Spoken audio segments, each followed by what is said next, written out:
Do you want to know? Well, I've been thinking about you, and I think I have to listen. Because नमस्कार, मैं हूँ ज्योतिषाचार्य Usha Jain Bhatnagar. Welcome to my channel Usha's creations. मेरा आज के video का जो टॉपिक है वो बहुत ही पॉपुलर है। एज एन एस्ट्रोलॉजर अगर मेरे पास दिन में 20 क्यूरीज आती है तो मोर देन 15 क्यूरीज रिगार्डिंग इसी सब्जेक्ट के आती है, और वो सब्जेक्ट है लव मैरिज, रिलेशनशिप, अफेयर्स या प्रेम विवाह। लव मैरिज या प्रेम विवाह के बारे में चार्ट में बहुत क्लियरली इंडिकेशंस होते हैं, और मोर देन 90% हम कंफर्म हो सकते हैं कि अगर कोई रिलेशनशिप चल रही है या फिर चल रहा है तो वो मैरिज में कन्वर्ट हो सकता है कि नहीं, क्योंकि चार्ट में इस तरह के कई योग होते हैं। तो आप खुद भी अपना चार्ट देख के एक मोटा मोटा अनुमान लगा सकते हैं कि अगर आप किसी रिलेशनशिप में हैं तो वो मैरिज में कन्वर्ट हो सकता है कि नहीं। तो मेरा आज का ये वीडियो इसी पे बेस्ड है।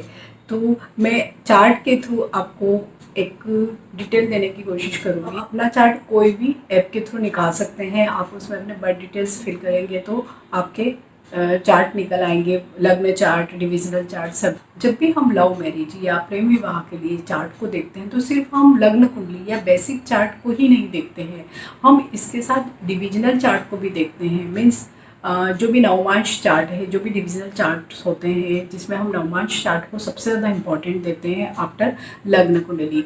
तो अगर आपके लग्न कुंडली में कोई योग नहीं है तो भी परेशान होने की ज़रूरत नहीं है, आप नवमांश चार्ट को भी जरूर देखिए। अगर इन दोनों में ही है लव मैरिज के योग तब तो बहुत ही अच्छी बात है, लेकिन अगर इन दोनों में ना हो कि सिर्फ एक ही चार्ट, भले वो लग्न कुंडली वाला चार्ट हो या नवांश का चार्ट हो, किसी में भी अगर इन सब योगों में से कोई योग मिलता है जो मैं आपको आगे बताने वाली हूँ, तो आप मानकर चलिए कि आपकी जो भी रिलेशनशिप है या अफेयर है वो मैरिज में मटेरियलाइज हो सकती है, कन्वर्ट हो सकती है। तो सबसे पहले जब हम लव मैरिज की बात करते हैं तो 5th house and 7th house को देखते हैं। मीन्स जो हमारे चार्ट का 5वां भाव है और 7वां भाव है, उन दोनों भावों को देखते हैं। 5वां भाव इमोशंस का, एजुकेशन का, किड्स का भाव होता है। वहीं जो 7वां भाव होता है वो हमारे स्पाउस का भाव होता है। मीन्स अगर आप पुरुष है तो आपकी पत्नी का भाव होगा, अगर आप महिला है तो आपके पति का भाव होगा। मीन्स वो पति या पत्नी का घर होता है, 7वां विवाह का घर होता है, और 5वां घर होता है प्रेम का या भावनाओं का घर। तो 5वां घर मीन्स प्रेम और 7वां घर मीन्स विवाह। इसलिए हम इन दोनों 5वें भाव और 7वें भाव को ही देखेंगे। यहाँ पे किस तरह के स्टार्स हैं, क्या कॉम्बिनेशंस बन रही है, क्या एस्पेक्ट्स हैं, क्या दृष्टि संबंध है, ये सारी चीज़ें देख के बहुत आसानी से पता लगा सकते हैं। तो इसके जो बेसिक फैक्ट्स हैं मैं 1 बाय 1 आपको क्लियर करती हूँ। अगर चार्ट के 5वें भाव और 7वें भाव में 5th house and 7th house में किसी भी प्रकार का कोई भी संबंध बन जाए, भले वो दृष्टि संबंध हो, राशि संबंध हो या युति संबंध हो, तब आप मानकर चलिए कि प्रेम विवाह अवश्य होगा ही। इसके लिए सबसे पहले हम ये देखेंगे कि अगर पंचम भाव का स्वामी या लॉर्ड, वहाँ पे जो भी कोई नंबर लिखा है, अगर उस नंबर का, उस राशि का जो स्वामी है, अगर वो 7th भाव में चला जाए, और सेम 7th भाव का जो भी लॉर्ड है वो 5th भाव में चला जाए, यानी दोनों का अगर स्थान परिवर्तन हो जाए, तो आप मान कर चलिए कि प्रेम विवाह के बहुत प्रबल योग होंगे। अगर आप किसी रिलेशनशिप में है तो वो मैरिज में कन्वर्ट हो सकती है। यदि 5th भाव व 7th भाव में राशि परिवर्तन भी हो जाए तब भी प्रेम विवाह की बहुत ज़्यादा संभावना होती है। लेकिन अगर इन दोनों में से सिर्फ एक ही अपना राशि का परिवर्तन करे या स्थान परिवर्तन करे या दृष्टि परिवर्तन करे, तब भी प्यार तो होता है, लेकिन कई बार वो कई सारी चीज़ों के कारण मैरिज में कन्वर्ट नहीं हो पाता है। अगर इस प्रकार का योग है तो हम उसे आंशिक प्रेम विवाह योग ही कहेंगे। एक बहुत इम्पॉर्टेंट योग अगर चार्ट में है तब भी हम गारंटी से कह सकते हैं या बहुत कंफर्म होते हैं कि हाँ प्रेम विवाह होने की संभावना होगी, और वो होता है कि अगर 5th भाव का स्वामी और 7th भाव का स्वामी दोनों ही कुंडली में कोई भी भाव में एक साथ जाकर बैठ जाए, चाहे कोई सा भी भाव हो, इवन 8th हाउस में हो, 6th हाउस में हो, 4th हाउस में है, कहीं पर भी जाकर एक साथ बैठ जाए, तब भी प्रेम विवाह की गारंटी ही होती है, हम उसे कह सकते हैं, या बहुत ज़्यादा पॉसिबिलिटीज़ होती है।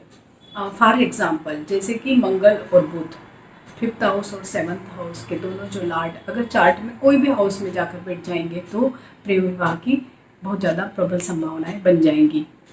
अगर दोनों युति संबंध ना हो, केवल दृष्टि संबंध भी हो, मीन्स कोई भी स्टार अपने से सेवंथ स्टार को डायरेक्ट देखता है। हालांकि कुछ स्टार्स को कुछ अलग एस्पेक्ट्स पावर भी मिली होती है, जिनमें मंगल है, शनि है और गुरु है, तो उनके हम तीनों भावों को भी देखेंगे।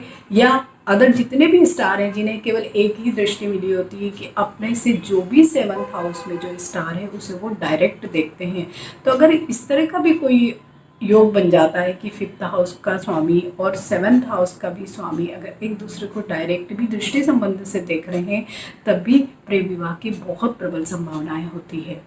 इसके अलावा एक बहुत ही इम्पॉर्टेंट युति शुक्र और मंगल की, मीन्स वीनस एंड मार्स की, आपके चार्ट के कोई भी हाउस में जाकर बैठ जाए, भले वो 8th हाउस हो या 4th हो या 6th हाउस हो, कहीं पे भी जाके अगर एक साथ बैठ जाए, तब भी अफेयर हो सकता है, रिलेशनशिप हो सकती है। लेकिन उसके लिए सपोर्टिंग अगर और भी स्टार्स हैं तो ये जो अफेयर या रिलेशनशिप है वो मैरिज में कन्वर्ट हो सकती है। और सेम इसी केस में अगर शुक्र मंगल की युति होती है तो इन जनरल हम मोर देन 90% केसेस में ये देखते हैं कि मोर देन वन रिलेशनशिप होती है, एक्स्ट्रामैरिटल अफेयर्स हो जाते हैं और आफ्टर मैरिज डाइवोर्स या सेपरेशंस के भी चांसेस होते हैं। ये 4 तो बेसिक योग हैं जिन्हें हम अप्लाई करते हैं कोई भी चार्ट पे तो आसानी से पता लगा सकते हैं कि लव मैरिज होने की संभावना है या नहीं। लेकिन इसके अलावा कई आंशिक योग भी होते हैं या सपोर्टिव योग होते हैं जिन्हें देखकर भी हम पता लगा सकते हैं कि फर्दर लव मैरिज हो सकती है या नहीं, या अफेयर मैरिज में मटेरियलाइज हो सकता है या नहीं। तो इसके लिए हम सबसे पहले मून को देखते हैं या चार्ट में चंद्रमा की स्थिति को देखते हैं। अगर चंद्रमा 5वें भाव को डायरेक्ट देख रहा हो, 7वें भाव को देख रहा हो, या 5वें भाव के स्वामी के साथ बैठा हो, या 7वें भाव के स्वामी के साथ बैठा हो, या स्वयं 5th हाउस या 7th हाउस में ही आकर बैठा हो, तब भी लव मैरिज की संभावना बहुत ज़्यादा बढ़ जाती है।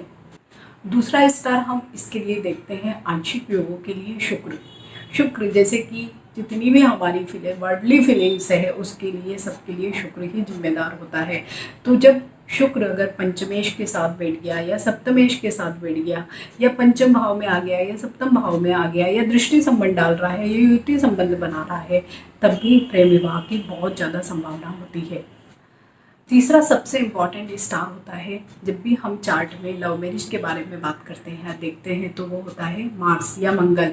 क्योंकि जब भी प्रेम विवाह जैसी कोई स्थितियाँ निर्मित होती है तब साहस की भी बहुत ज़रूरत होती है और उसके लिए मंगल वो साहस देता है, इसलिए हम चार्ट में मंगल की स्थिति को भी देखते हैं। तो सेम अगर पंचम भाव पे या सप्तम भाव पे मंगल की दृष्टि है या संबंध बन रहा है, तब जो भी अफेयर है वो मैरिज में मटेरियलाइज हो जाता है। लेकिन कई चार्ट ऐसे भी होते हैं कि कई सारे योग होने के बाद, इनमें से कई कॉम्बिनेशन होने के बाद भी शादी में कन्वर्ट नहीं हो पाते हैं, तो उन केसेस में इन जनरल यही देखा जाता है कि अगर पंचम भाव या सप्तम भाव पे शनि की दृष्टि हो, शनि स्वयं आकर बैठ गए हो या कोई युति संबंध बना रहे हो, तब अफेयर तो होता है, प्यार तो होता है, लेकिन वो मैरिज में कन्वर्ट नहीं होता है। उसके लिए कई ऑब्स्टिकल आ सकते हैं या कई हर्डल्स आ जाते हैं और एंड ऑफ द डे दोनों लोग अलग हो जाते हैं और मैरिज में अपने रिलेशनशिप को कन्वर्ट नहीं कर पाते हैं। आई होप आपके लिए ये वीडियो हेल्पफुल रहेगा। आप खुद भी अपना चार्ट देख के बहुत सारी बातें अपने बारे में जान सकते हैं। तो मेरे आगे आने वाली वीडियो भी एस्ट्रोलॉजी के कई इंपॉर्टेंट टॉपिक्स पे होंगे, जिनमें इसी तरह की जो डे टू डे लाइफ की जो हमारी चीज़ें होती हैं, हमारे प्रॉब्लम्स होते हैं, उनके सॉल्यूशंस होते हैं, उन वीडियो में मैं आपसे शेयर करूँगी। Stay healthy, stay fit. Thank you for watching.